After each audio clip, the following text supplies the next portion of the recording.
Foram ouvidos hoje 5 depoimentos do núcleo crucial da trama golpista. Walter Braga Neto completa a lista dos réus e finaliza essa etapa do inquérito. Quem chega com as primeiras informações é o repórter Édio Ferreira Júnior. Boa noite, Édio. Dia muito movimentado por aí em Brasília, né?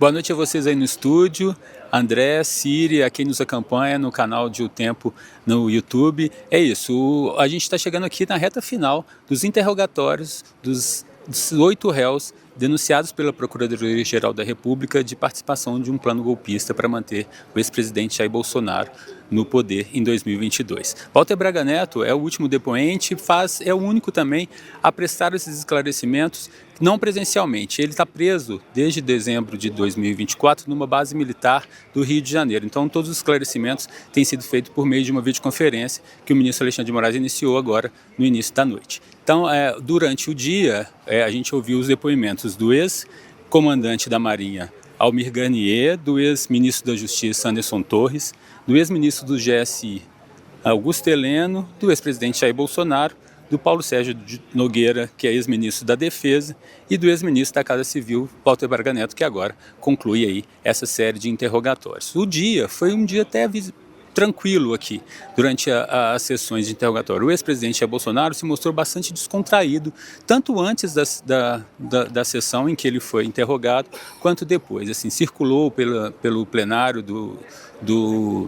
da primeira turma durante o intervalo em que estava ali, antes também das sessões ele conversou com os jornalistas, e ao contrário de que marcou bastante, né, a atuação a relação do ex-presidente com a imprensa, hoje ele estava nada hostil com os jornalistas, conversou, contou histórias, riu, se mostrou bem-humorado, posou para fotos, sempre sorridente ali, apesar de ser um clima que ele mesmo declarou ontem para a gente que não era um clima que ele gostaria de estar num lugar onde ele gostaria de estar na posição como réu.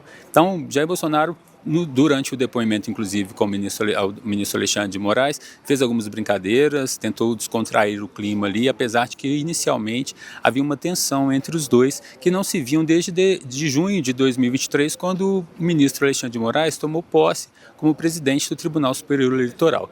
Na época, Jair Bolsonaro era presidente da República e compareceu à cerimônia, e ele já fazia críticas ali à Justiça Eleitoral, ao sistema de urna eletrônica e ao ministro também, como a outros ministros do Supremo. Ainda assim, depois de passar pelas eleições, Jair Bolsonaro foi derrotado, não ganhou as eleições e começou ainda mais a endurecer as críticas e levantar mais questionamentos ainda sobre as urnas eletrônicas e a criticar, inclusive, os ministros e o ministro Alexandre de Moraes, que é tratado por ele como seu principal algoz aí na carreira política. Hoje, Bolsonaro estava de uma forma mais descontraída aqui no anexo 2 do Supremo, onde fica, a gente, logo aqui atrás de onde eu estou, fica a sala de audiências da primeira turma, e se mostrou ali bastante mais à vontade. Numa conversa com a nossa reportagem, ele preferiu não fazer uma avaliação assim mais direta e mais precisa de como foi esse seu depoimento. Ainda assim, disse que estava confiante e que a sua atuação ali deveria ser avaliada pelos ministros e não por ele, que se tratou ali como as falas que ele quis apresentar. Ele tentou mais cedo apresentar 12 vídeos curtos sobre as suas opiniões sobre as urnas eletrônicas, sobre o questionamento que ele fez e a defesa ao voto impresso. O ministro Alexandre de Moraes não autorizou que esses vídeos fossem vinculados, eles foram anexados aos autos, mas não foram vinculados aqui. Ainda assim, Bolsonaro fez algumas leituras de falas de ex-ministros do governo Lula criticando a urna e defendendo o voto impresso. E, no final das contas, deu ali como seu depoimento, como negou a sua participação e negou que existisse um plano de golpe de Estado, se disse chocado e se disse arrepiado quando alguém trata o 8 de janeiro como um ato de golpe de Estado. No final, ele terminou o julgamento e agora deve falar, com uma expectativa de falar com a imprensa depois aqui na saída. Então, a gente termina aqui com a nossa participação aqui na live e enquanto o ex-ministro da Defesa, o ex-ministro da Casa Civil, Walter Braga Neto, fala em depoimento aí com o ministro Alexandre de Moraes. Eu volto com vocês aí no estúdio. Tá certo, Ed, muito obrigada pela sua participação. E a gente fez um resumo com alguns dos principais pontos dos depoimentos de hoje. O primeiro a falar foi o comandante da Marinha no governo Bolsonaro, Almir Garnier Santos. Ele negou que tenha colocado tropas à disposição de Bolsonaro para consumar golpe de Estado. Essa é a principal acusação contra ele.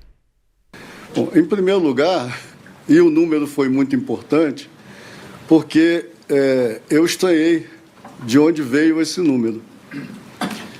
O Corpo de Fuzileiros Navais, ele tinha, no meu tempo de comando, 17 mil homens. Hoje ele tem cerca de 15.500, mais ou menos. E,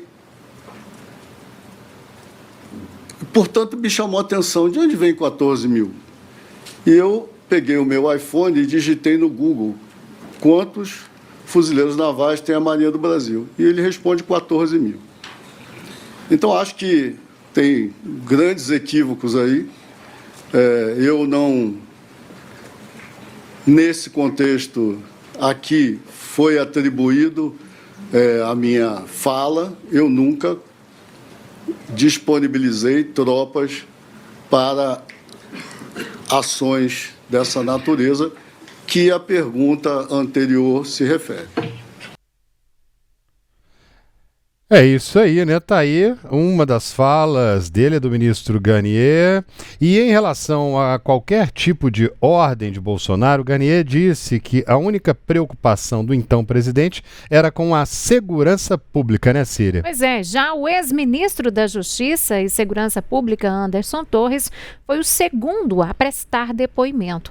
Ele negou ter conhecimento ou participação na minuta de golpe e chamou o documento de minuta do Google. Pois é, agora você imagina, né? Questionado pelo ministro Alexandre de Moraes, disse que nem se lembrava do documento e que a apreensão foi uma surpresa para ele.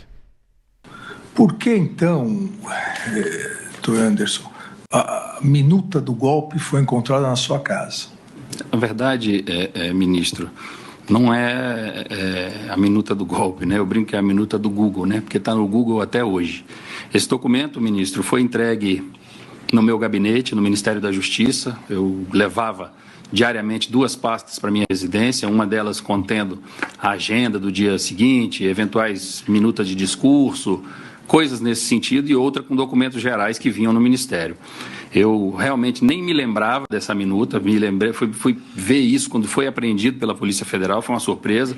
Foi um documento que eu tirei do envelope, naquela época, o senhor devia, não sei se estava acompanhando, mas isso era voz corrente na esplanada dos ministérios, estava difícil trabalhar, inclusive a gente recebia minutas, ideias e uma série de coisas pelo WhatsApp, papel. Eu vi na imprensa que 2 autoridades disseram que receberam, uma das autoridades disse que se recebeu 3 minutas como essa, e isso foi parar no meu escaninho ali, eu levava pastinhas como essa aqui para casa todos os dias, essas pastinhas simples, eu não carregava pasta, e isso foi dentro de uma dessas pastinhas, ministro, e na minha casa foi colocado para ser descartado. Eu nunca tratei isso com o presidente da República, eu nunca tratei isso com ninguém.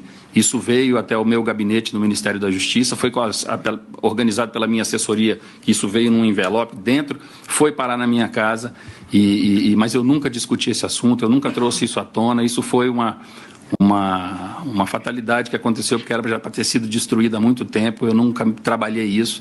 O documento era muito mal escrito, cheio de erros de português, de concordâncias, enfim, até o nome do tribunal que estava escrito lá estava escrito errado. Então, não é da minha lavra, não sei quem fez, não sei quem mandou fazer, e nunca discuti esse tipo de assunto. Tá aí, Torres ainda negou participação em qualquer tipo de reunião com o então presidente Bolsonaro e afirmou que fez tudo o que era possível para evitar os ataques de 8 de janeiro de 2023. A iniciativa foi minha, eu pedi a reunião, eu tenho aqui até... Pode ler. Rapidamente aqui, no dia que ela mandou isso aqui para nós, meu chefe de gabinete, falando com a Ana Paula Marra. Boa noite, doutora. Como vai? Ela, tudo bem, e você? Ele fala, tudo bem, graças a Deus. Doutor Anderson pediu para convidar a senhora para uma reunião urgente sobre a desmobilização do pessoal do acampamento na área do QG do Exército. O general Dutra, comandante militar do Planalto, vem e é importante a presença da senhora. Se possível, amanhã às 10 horas aqui na secretaria. Ela diz, estarei aí, muito obrigada. Então, assim, a iniciativa foi minha, eu pedi para chamar as pessoas para a gente tratar da desmobilização. Eu disse, eu esperava que isso tivesse sido feito no primeiro dia do governo do presidente Lula. Não fez, passou a semana, não fez. Quando chegou no final da semana, aquela situação me incomodando, eu chamei a reunião para que a gente montasse a operação e tirasse isso de lá o mais rápido possível. Bom, senhor ministro, só ele poderia explicar, quando soube das invasões aos prédios públicos, o acusado se manifestou publicamente sobre isso? Me manifestei sim, ministro Alexandre. É só um minutinho para o senhor, que eu acho que até eu trouxe aqui.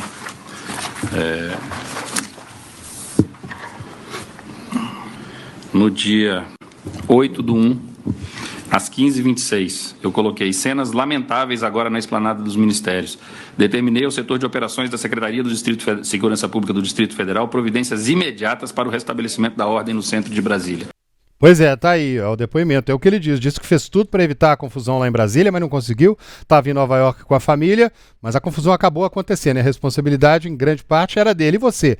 O que você acha aí? Voltando um pouquinho aqui, a gente vai trazer outros detalhes das entrevistas, uns trechos do depoimento do ex-presidente Jair Bolsonaro. A gente está com enquete aqui no ar, aqui, ó. Se liga aí. Bolsonaro foi convincente em seu interrogatório? Sim ou não?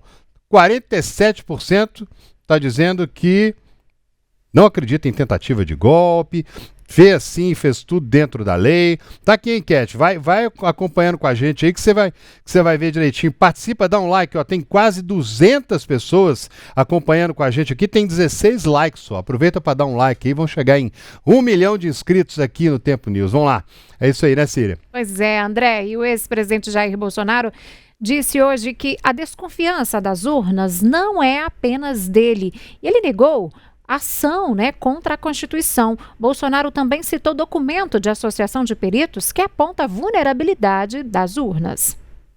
A comissão das Forças Armadas, que participou durante o período eleitoral, sobre a interlocução que era feita no Tribunal Superior Eleitoral, tanto na presidência do ministro Fachin, de fevereiro a agosto, quanto na minha presidência, era por meio do ministro, então o ministro Paulo Sérgio Nogueira de Oliveira. Ele foi o responsável por, diríamos assim, coordenar essa comissão e levar o relatório final, as conclusões dessa comissão. O senhor mantinha contato com eles, o ministro da Defesa, sobre essa comissão? As Forças Armadas entraram na Comissão de Transparência Eleitoral. Eu era o chefe supremo das Forças Armadas. O que eu pedia sempre para o ministro da Defesa é fazer um relatório mais imparcial possível. E que se não houvesse, e só colocasse ali o que não tivesse qualquer sombra de dúvida. O relatório saiu, se eu não me engano, dia 11 de novembro. Não tinha prazo para entregá-lo. Eu acho que ele entregou no momento certo, com o seu arrazoado, que atendeu, no meu entender, a todos nós. Tem dois momentos que são importantes para esclarecer, se o senhor quiser se manifestar sobre eles. O primeiro é o momento em que o então ministro da Defesa, o general Paulo Sérgio, ele comunica ao TSE e pede uma reunião para entregar essa conclusão que teria sido já realizada pela comissão. E desmarca logo após, semanas, na verdade, isso seria uma terça-feira logo após o primeiro turno, e aí só depois do dia 9, 10 de novembro foi entregue. O senhor ficou sabendo disso? O senhor pressionou ele para que ele revisse essas conclusões? O meu relacionamento com qualquer ministro nunca foi sob pressão ou sobre autoritarismo. Em especial, posso dizer até os chefes militares, aí incluídos os comandantes, era uma relação bastante fraternal entre nós. Jamais eu pressionei, seja o ministro que for. E também, obviamente, nesse grupo aqui, o ministro Paulo Sérgio o nosso ministro da Defesa. Então, não houve pressão em cima dele para fazer isso ou aquilo. Nós conversávamos sobre o ocorrido, né? E o relatório dele contou com o meu acordo. Mas o senhor chegou a conversar com ele logo após o primeiro turno, pedindo para que ele aguardasse o segundo turno para enviar o relatório que já estaria pronto?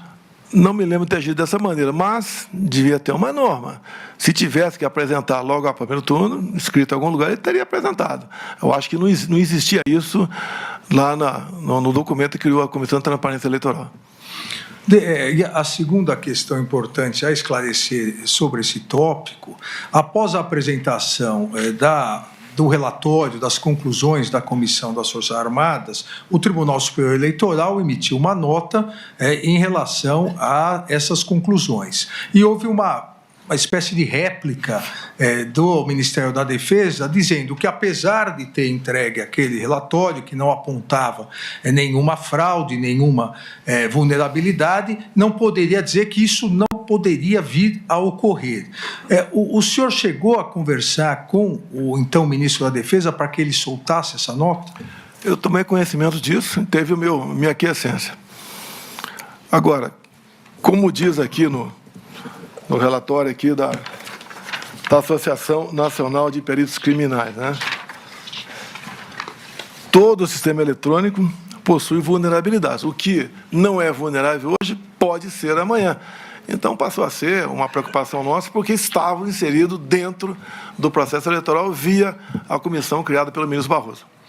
O senhor teve contato com o relatório final das Forças Armadas? O ministro Paulo Sérgio mostrou para o senhor? Ele entregou, eu tomei conhecimento sem problema, não houve reação nenhuma da minha parte, nenhuma.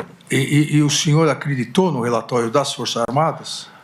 Como a partir do momento que não tem prova de nada, a gente acredita. E vamos, da minha parte, vou continuar, né, enquanto for possível, buscando colaborar com o TSE para que não haja qualquer dúvida. Pode até não ter havido nada no passado, mas a dúvida, eu acho que ela faz parte da nossa vida, faz parte da democracia, a crítica. E assim a gente vai continuar agindo, mas sem nenhuma intenção de afrontar o poder, aí, o judiciário no caso. Para nos ajudar a analisar esses depoimentos, nós vamos conversar agora com o advogado criminalista Paulo Martins da Costa Crossara. Ele é membro do Conselho Penitenciário aqui de Minas Gerais. A gente já dá as boas-vindas ao senhor, doutor. Obrigado aqui por participar com a gente do Tempo News, para nos ajudar a entender esse dia, um dia histórico, né? Um dia que a gente tem um ex-presidente da República sentado no banco dos réus prestando depoimento, general, coronel. Esse dia é um dia muito importante. Qual que é a primeira impressão que o senhor tem desses momentos, desses depoimentos, de como agiu ali o ex-presidente, como agiram as pessoas que trabalhavam com ele durante o período em que ele governou o nosso país? Primeiramente, boa noite a todos. Agradeço o convite por estar aqui. Acho que o que chama a atenção nesse processo é que ele é um processo, né, como o senhor disse aí, sui generis, diferente, né, com alguma coisa de espetaculoso nele, né, o Brasil inteiro acompanhando ao vivo os depoimentos. E o que me chamou a atenção, acho que chamou a atenção de todo mundo, foi um certo clima de descontração, né, no ambiente. Piadas por parte dos réus, piadas por parte dos advogados, piadas por parte do ministro relator. Eu, pessoalmente, não esperava esse ambiente descontraído. Em outras coisas, muito parecidos com qualquer processo, né?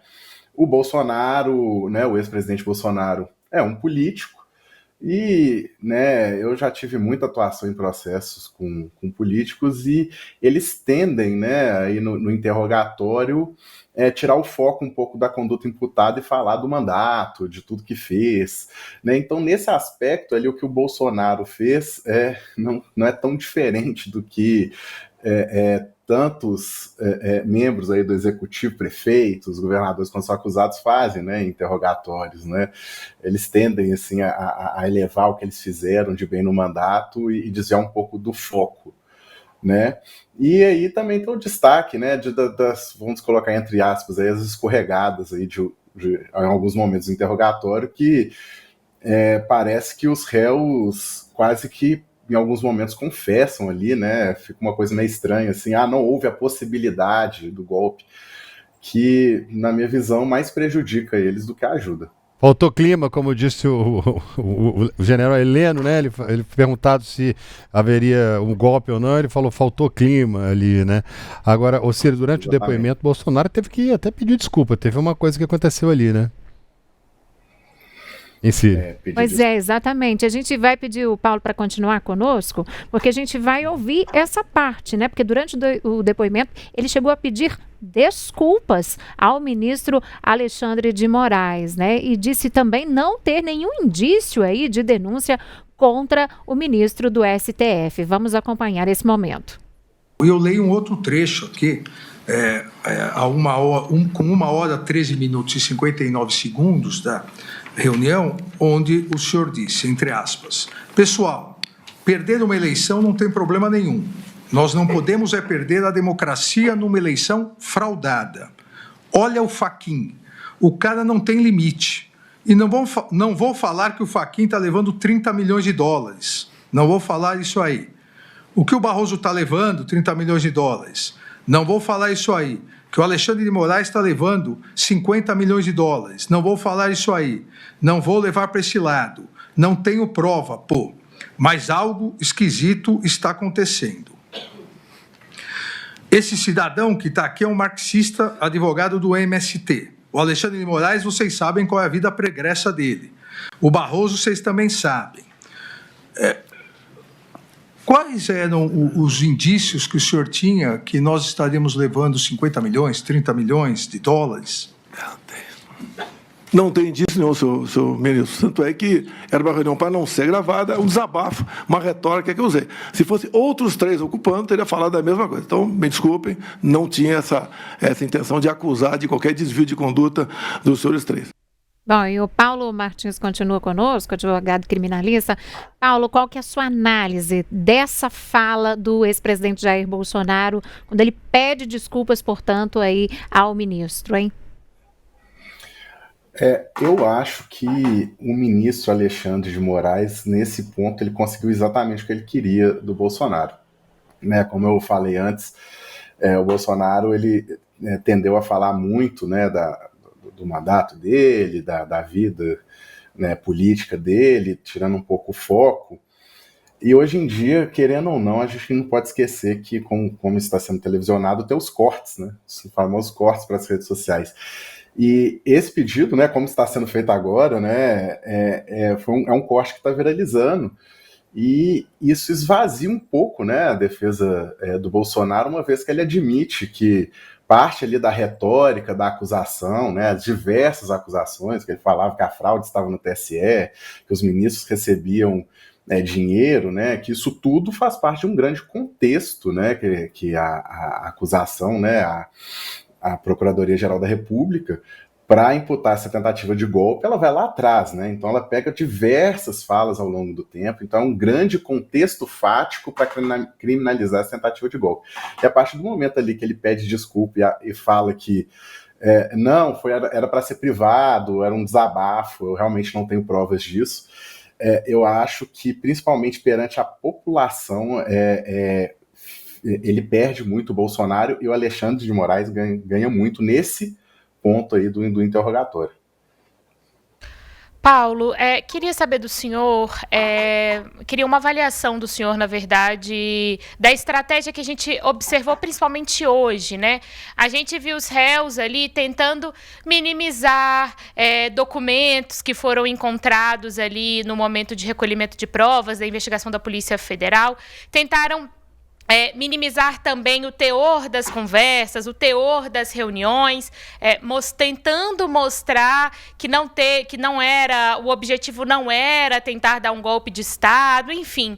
A gente viu que essa foi uma estratégia, né, que perpassou ali esses depoimentos, principalmente de hoje. Queria saber uma avaliação do senhor com toda a sua experiência, né? A essa altura do campeonato, os réus buscando essa visão, digamos, menos grave dos fatos e das provas, pode, de alguma forma, beneficiá-los nesse momento, ou digamos que é tarde demais, mas que, né, teria que ser adotada uma estratégia, e essa foi a opção ali das defesas dos réus?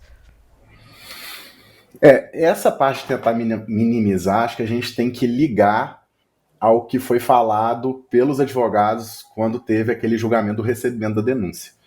Né, que qual que é a grande tese? Né? A tese é da atipicidade da conduta. O que é a atipicidade? É que a conduta não é crime. E por que não seria crime? Porque o que eles dizem é que não teve uma tentativa que colocou em andamento. Né? O que é a tentativa? É quando você passa da parte de preparação de um crime para a parte de execução. Né? A tentativa é isso, é um crime que começa a ser executado e não chega em seu objetivo por motivos alheios à sua vontade. Né? Então, eu acho que a defesa dos réus insistem muito na questão que nunca saiu da cogitação, da preparação. Então, quando eles falam assim, tinha uma minuta circulando por aí, teve umas reuniões, mas isso nunca chegou a ser cogitado seriamente, o que eles querem com isso? Não, a gente nunca tentou o golpe. Em algum momento alguém falou, e se a gente fizesse uma GLO? E se a gente baixasse aqui um estado de sítio? Uma cogitação. Então a conduta seria atípica. Né? Então você vê que os réus foram orientados exatamente pelos seus advogados para dar força a essa tese de que nunca houve uma tentativa, que o crime nunca esteve em andamento. Né? Ele nunca passou da parte da cogitação. Então a gente tem que ver os interrogatórios por esse prisma, né? Bom, e seguindo aqui então com trechos, né, do depoimento do ex-presidente Jair Bolsonaro, ele falou ainda sobre operação no Nordeste para que eleitores não chegassem para votar nas últimas eleições presidenciais. Ele disse não saber disso. E um dos pontos levantados na acusação e tratado nessa ação penal foi a operação realizada pela Polícia Rodoviária Federal no dia do segundo turno, a partir de boletins de inteligência realizados e a imputação que é feita e foram direcionados para onde o candidato adversário do senhor, hoje é presidente da República, onde ele tinha tido mais votos no primeiro turno, principalmente na região Nordeste, que lá fosse feita uma operação para evitar que os eleitores chegassem. Essa é a imputação feita pela Procuradoria-Geral. O senhor teve conhecimento dessa operação? Não, senhor. O senhor nunca conversou com isso com o ex-diretor-geral da PRF, Silvinei? Não, de vez em quando eu conversava com ele. Não, sobre isso. O que eu fiquei sabendo sobre isso, após o ocorrido, é que nenhum eleitor deixou de votar nessas regiões, é o que eu fiquei sabendo depois. Pois é, o ex-presidente ainda falou sobre a relação com as Forças Armadas e sobre a possível reunião com o ex-comandante da Marinha, Almirante Garnier, em que as tropas teriam sido colocadas à disposição dele. O então comandante do Exército, Freire Gomes, disse que em determinado momento, ele disse no inquérito da Polícia Federal e depois, quando reperguntado por mim em juízo, ele disse que em determinado momento ele foi obrigado a dizer ao senhor que se as medidas de exceção fossem tomadas, ele teria, primeiro que o Exército jamais iria aderir e ele teria que tomar providências. Isso ocorreu? Não é nem tomar providência, também entender é internar quem tivesse com uma intenção dessa natureza. As Forças Armadas, missão legal dada é missão cumprida. Missão ilegal não é cumprida. Agora, em nenhum momento, como vi depois nos autos, alguém me ameaçou de prisão se prosseguisse naquela missão. Até eu repito aqui, o meu tratamento, não só com o Ministério da Defesa, com todos os comandantes de força, era semelhante de companheiro de turma da academia. Nessa reunião ainda, e o senhor acompanhou hoje o interrogatório do Almirante Garnier, nessa reunião, em algum outro momento, o Almirante Garnier colocou as tropas da Marinha à sua disposição? Em hipótese alguma. Não existe isso. Até eu digo a você, se nós fôssemos prosseguir no estado de sítio, ou até minha defesa, as medidas seriam outras. na ponta da linha que teriam outras instituições envolvidas. Agora, não tinha clima, não tinha oportunidade, não tínhamos uma base minimamente sólida para se fazer qualquer coisa. E, repito, só foi conversado esses outros hipóteses constitucionais, tendo de vista o TSE ter fechado as portas para a gente com aquela multa lá que... Espero que um dia, Vossa Excelência, possa reconsiderar aquela multa e volte para o partido. Está fazendo muita falta para a gente, aqueles 22 milhões de reais. Transitou em julgado, porque o plenário do TSE confirmou. No que o senhor, ou alguém que expôs, como o senhor disse, expôs no telão, esses considerandos, havia previsão de prisão de autoridades? Só tinha considerandos lá, então não se fala em o que tem na cabeça e lá no fundo, tinha apenas considerandos. Então, o senhor nunca teve contato com uma minuta, um documento ou um esboço que previa a prisão de autoridades e intervenção na Justiça Eleitoral? Falar contra autoridades, isso aí... Não, prisão contra autoridades. Falar contra autoridades, sugerir prisão, isso aí... Na nossa reunião não está previsto isso. Não houve isso? Não está previsto isso. Nem a intervenção da Justiça Eleitoral com a criação de uma comissão eleitoral? O que estava previsto, repito a Vossa Excelência, eu gostaria de ter acesso ao documento para discuti-lo. Se eu não estou tendo acesso, eu não tenho como discuti-lo. Porque as conversas eram bastante informais. Não era algo proposto aqui, vamos decidir, nada disso aconteceu. Era conversa informal, ver se existia alguma hipótese de um dispositivo constitucional para nós atingirmos aqui um objetivo que não tínhamos atingido no TSE. Isso foi descartado logo na primeira e segunda reunião. Bolsonaro ainda foi questionado por Alexandre de Moraes sobre uma entrevista coletiva em que ele falou sobre a minuta golpista. E ele nega que tenha sido ameaçado de prisão. O senhor se recorda dessa reunião com o ministro Paulo Sérgio, o comandante Freire Gomes e o almirante Garnier? Olha, o que foi conversado nessas poucas reuniões, que teve reunião para tratar de outros assuntos. Por exemplo, tratamos de GLO, porque os caminhoneiros estavam parando na iminência de parar sobre o que poderia acontecer com aquela multidão em frente aos quartéis. Então, teve reunião para tratar exclusivamente desse assunto.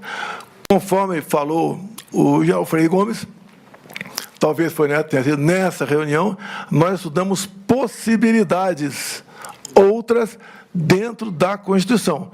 Ou seja, jamais saindo das quatro linhas. Como o próprio comandante Paulo Sérgio falou, que tinha que ter muito cuidado na questão jurídica, porque não podíamos fazer nada fora disso. Obviamente, a gente sabia disso. Em poucas reuniões, abandonamos qualquer possibilidade de uma ação constitucional. Abandonamos e enfrentamos aí o ocaso do nosso governo. O réu colaborador, Mauro Cid, diz que ele estava presente na reunião com o senhor, com o assessor Felipe Martins e, como o senhor lembrou também, numa das reuniões um padre estava presente. E nessa reunião foi-lhe apresentado uma minuta, um documento com vários considerandos e algumas previsões, e o senhor teria, aqui entre aspas, nos termos utilizados pelo réu colaborador, o senhor teria enxugado essa minuta, esse documento, tendo feito algumas alterações. O senhor se recorda disso? Eu queria ter acesso a essa minuta. A minuta está nos autos. Mas não tem um cabeçalho e nem um fecho. Deve ter os considerandos ali apenas. Tá? Isso foi colocado numa tela de televisão e mostrado de forma rápida ali. Mas a discussão sobre esse assunto já começou sem força, de modo que nada foi à frente. A ideia que alguns levantavam seria um estado de sítio, por exemplo. Até ouvi o ministro Fux questionando o coronel Cid aqui, se foi assinado ou não. Estado de sítio, como reza a nossa Constituição. Primeiro, o senhor tem que ter um fato, obviamente, e depois convocar os conselhos da Defesa e da República, coisa que não foi feita. Então, quando alguns falam que foi dado o início é a convocação dos conselhos. Quem compõe esses conselhos? O presidente da Câmara, o presidente do Senado, o líder da maioria na Câmara e no Senado, o líder da maioria, indicados pela população, alguns ministros. Ninguém foi convocado para participar de Então, a possível início de uma proposta de sítio. E vamos supor que tivesse sido convocado. O presidente encaminharia uma mensagem para o Congresso pedindo autorização para assinar um decreto. Então, não existe a possibilidade que era o presidente assinar o decreto, porque tal comandante de força não queria, outro queria. Não existiu isso aí.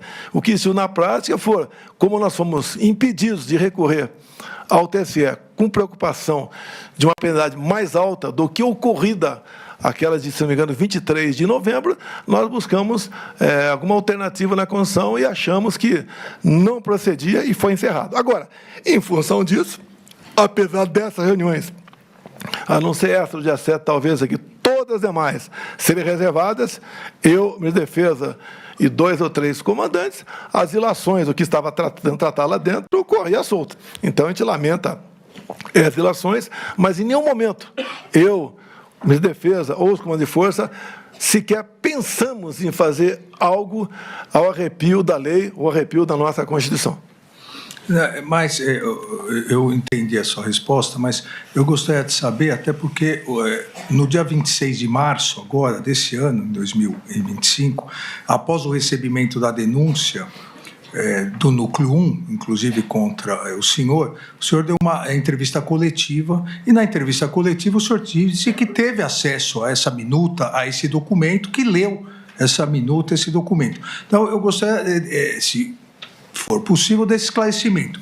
Chegou uma minuta, um documento, um esboço, como o senhor queira chamar, por parte do assessor Felipe Martins, o senhor teria enxugado, alterado alguma coisa e teria, nessa reunião do dia 7, mostrado ao comandante, ao almirante Garnier, ao ministro, então, o ministro Paulo Sérgio e ao comandante Freire Gomes? Não procede o enxugamento, né? Tinha os considerandos. Tanto as informações que eu tenho, que não tenho na fotografia do telefone do coronel Cid, não tenho o cabeçalho, nem o fecho ali. Eu conheço muito bem o Felipe Martins. Se ele tivesse participado de qualquer coisa, eu saberia precisar aqui qualquer contato com ele. Não procede.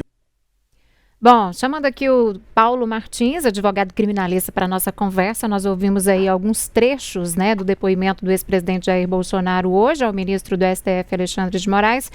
Paulo, em alguns momentos ele é bem objetivo, curto, direto, né? Qual que é a sua avaliação sobre essa estratégia ou desse jeito mesmo do Bolsonaro de ser, e que ele foi conduzido aí pela defesa com certeza neste depoimento, né? Você acredita que isso aí pode passar uma certeza, essa objetividade, ou por outro lado também pode demonstrar que ele não queria se estender muito, porque poderia titubear ali e passar uma certa insegurança? Todo interrogatório, né, eu pelo menos, e meus colegas advogados, que eu tenho mais contato, a gente sempre pede para quem está sendo interrogado ser o mais objetivo possível, exatamente para evitar, vou colocar termos bem informais, né, bater cabeça, né, fazer afirmações que podem soar contraditórias, ficar tentando se explicar demais e ficar parecendo mentiroso, né, a olho de um terceiro. Então, é sempre bom, né, que quem está sendo interrogado mantenha a objetividade, exatamente às vezes para puxar um fio aí que, por exemplo, quem está interrogando nem está pensando, né, seja o juiz, seja o delegado, seja o promotor, e de repente pegar alguma coisa no ar ali e tirar alguma coisa de você, né? Então, porque é muito importante saber que o momento do interrogatório é um momento de defesa do réu, mas a partir do momento que ele escolhe falar, o que ele fala é prova, né? Então pode sim, né? A partir do momento que você escolhe falar, o que você falar pode ser usado contra você, né? Então aquele momento assim, até tirando um pouco do Bolsonaro, do Heleno, que, né, que o advogado dele teve que quase pedir pelo amor de Deus para ele falar sim ou não, né? Porque ele na primeira frase deu uma escorregada, né? Já o Alexandre de Moraes riu, né? Eu já tô falando daquele, né, que esse clima de descontração, mas ele riu porque o advogado dele pediu para ele falar sim ou não, e na primeira frase ele não fala sim ou não e já entrega algo que pode ser usado contra ele numa sentença. Então o Bolsonaro com certeza recebeu um treinamento, ele tem recursos para isso, para que mantivesse a objetividade nas perguntas do ministro Alexandre de Moraes, exatamente para não entregar muito, né, A gente já disse aqui antes, né, aquela questão dele pedir desculpa, já pegou ele de surpresa, né? Ele já admitiu que ele mentiu sobre determinados fatos. Então, ele vai manter a objetividade, né? Porque tudo que você fala no interrogatório, apesar de você ter o direito ao silêncio, é prova e pode ser usado contra você, e é bem comum. E é muito comum mesmo que quando o réu se enrola no interrogatório, o juiz destaque isso para condená-lo, né? Então, quando decide falar, é melhor que seja de forma objetiva. Agora, você fez uma comparação, né, com o Bolsonaro com o Heleno, ambos, não há de se negar, ambos são casca grossa na hora de falar, né, de dar entrevista. Bolsonaro, ao longo de todos os anos, os repórteres tinham que chegar até, de certa forma, com calma, assim pro Heleno, que hoje cedo, como o senhor falou, pelo jeito estava tudo combinado certinho com o advogado dele. Olha, o senhor vai responder sim ou não aqui, sim ou não ali. Só que, de repente, ele começava a responder, começava a falar uma outra coisa que estava fora. O advogado tinha que interromper ele para perguntar. Não, eu perguntei só sim ou não. Ele tentou, acabou ali, provavelmente vai ter algum problema com isso. No entanto, observando o depoimento do ex-presidente Jair Bolsonaro ao longo de toda a tarde, havia uma expectativa muito grande de que ele, de certa forma, se intimidasse, até pelo que ele vinha dizendo ao longo das últimas semanas, que estava tudo tenso, estava muito tenso, que se ele for preso ele só vai sair morto. A impressão que se dava é de que o ex-presidente chegaria ali praticamente de cabeça baixa e não falaria nada. No entanto, não foi bem isso que aconteceu. Ele respondeu a todas as perguntas, até onde eu vi, os advogados que ficaram com ele durante todo o tempo não precisaram falar nada, ele respondeu as perguntas, ainda chegou ao ponto de fazer uma brincadeira, quer ser meu vice na chapa de 2026, respondeu.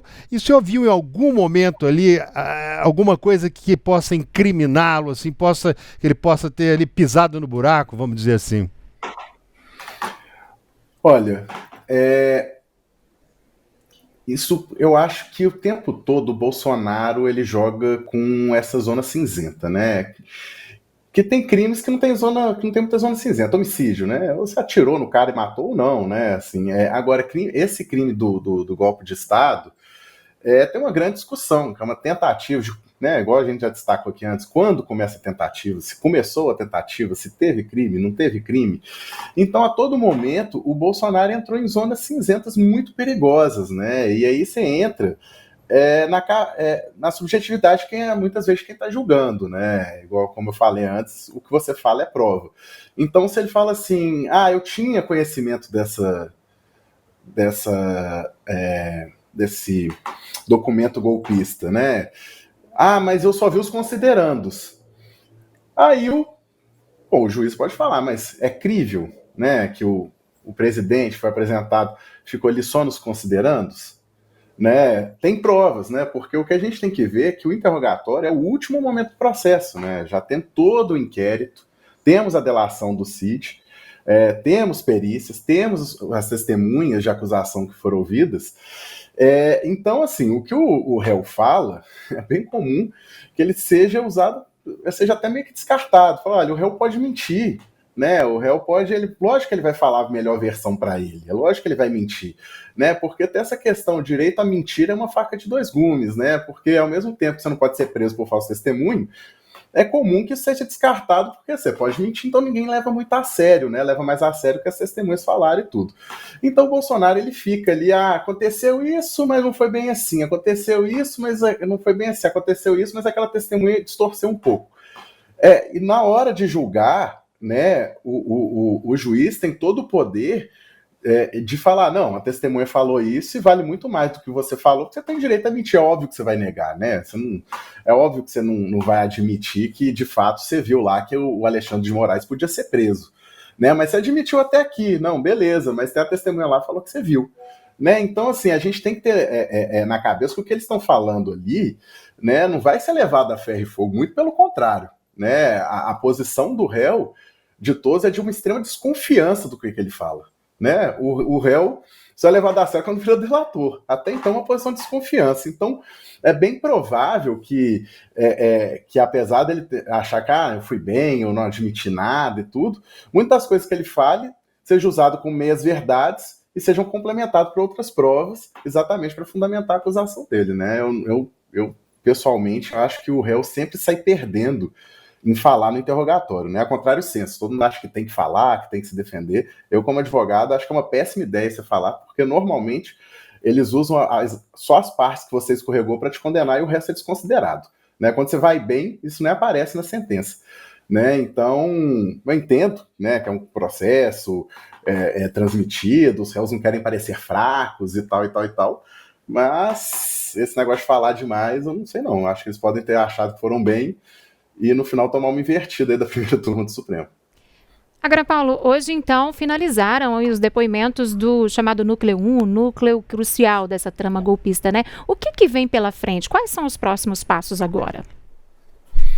Então, nós temos a fase que a gente chama fase do artigo 402, que quando ao longo da instrução apareça alguma situação que precisa ser melhor esclarecida, pode ser requerida novas provas, tanto pela acusação quanto pela defesa.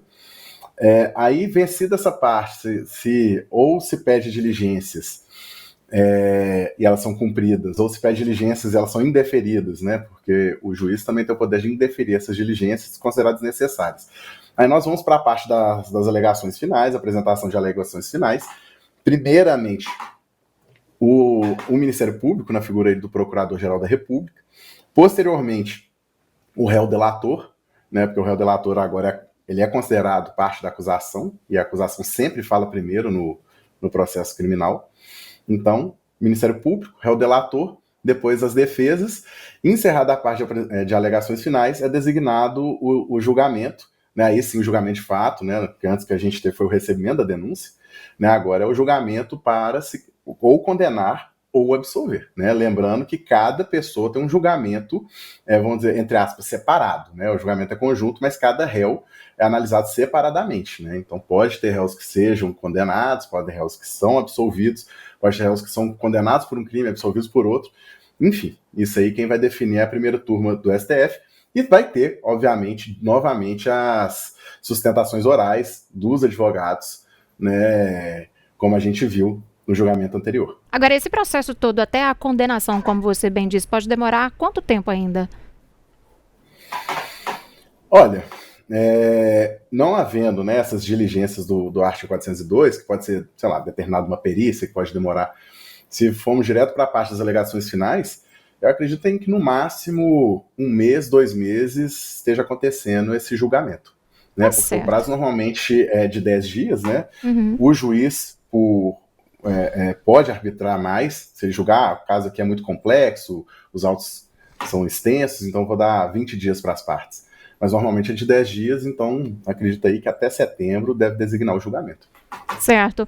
Paulo Martins, advogado criminalista, muito obrigada, viu, por nos auxiliar, nos ajudar a conduzir aí hoje, para que as pessoas entendam melhor, né, o que foi esses depoimentos desta terça-feira. Uma ótima noite para você e até uma próxima oportunidade. Uma boa noite a todos e agradeço o convite novamente. Bom, e logo após os depoimentos de hoje, os advogados do ex-presidente Jair Bolsonaro, Celso Vilardi e Paulo Bueno, conversaram com a imprensa. Vamos conferir um trecho. Boa noite. Bom, o presidente vai falar? Não, o presidente hoje não vai falar. Ele não vai falar? Não, ele prestou um depoimento, está cansado, a gente teve um dia longo hoje aqui, como vocês acompanharam. Ele prestou um interrogatório bastante claro, bastante firme, respondeu a todas as questões que lhe foram feitas, manteve uma postura serena, extremamente verdadeira e, evidentemente, não poderia deixar de responder a todas as perguntas que foram feitas. Não, pois não. Como o senhor analisa o dia de depoimento de hoje?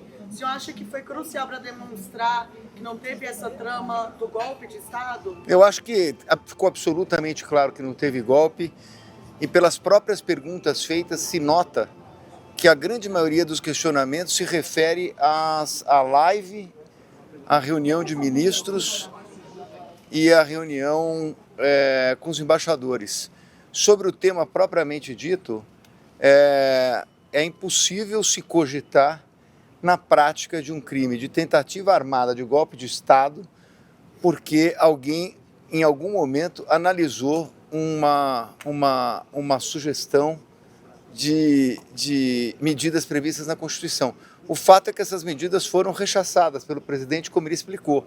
E o fato principal é que o presidente não praticou nenhum ato que possa ser criminalizado. Essa que é a verdade. Eu acho que ele respondeu hoje de uma forma, como disse aqui o Paulo, serena, todas as perguntas. Eu acho que é o que tínhamos. Acho que tá bom. Boa noite para vocês. Boa noite, pessoal. Obrigado, bom trabalho.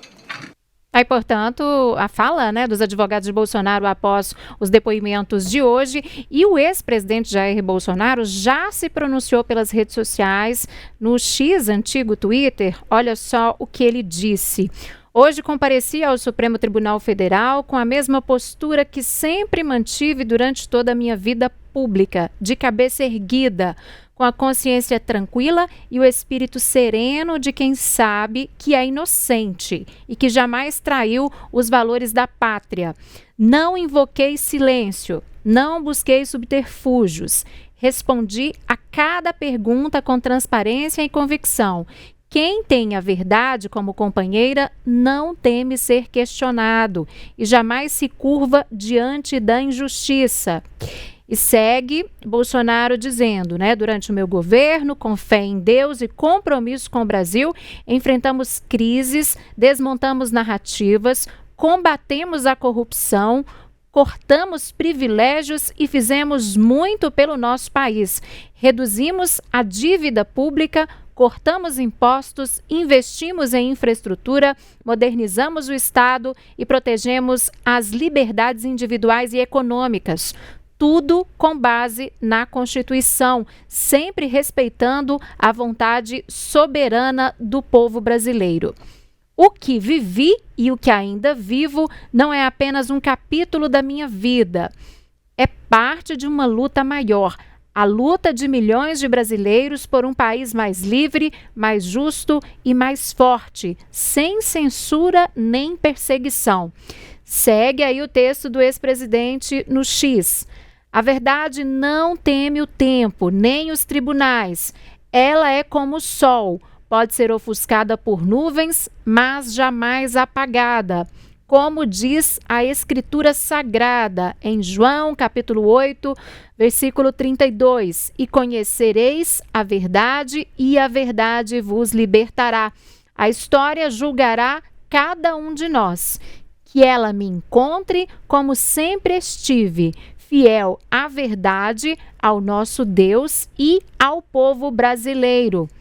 Hoje saio do tribunal tranquilo e mais confiante de que serei o próximo presidente da República para ajudar a tirar o nosso país dessa bagunça. São palavras, portanto, do ex-presidente Jair Bolsonaro em sua rede social, no X, sua conta, né, lá no X, depois, portanto, do depoimento de hoje ao ministro Alexandre de Moraes no STF.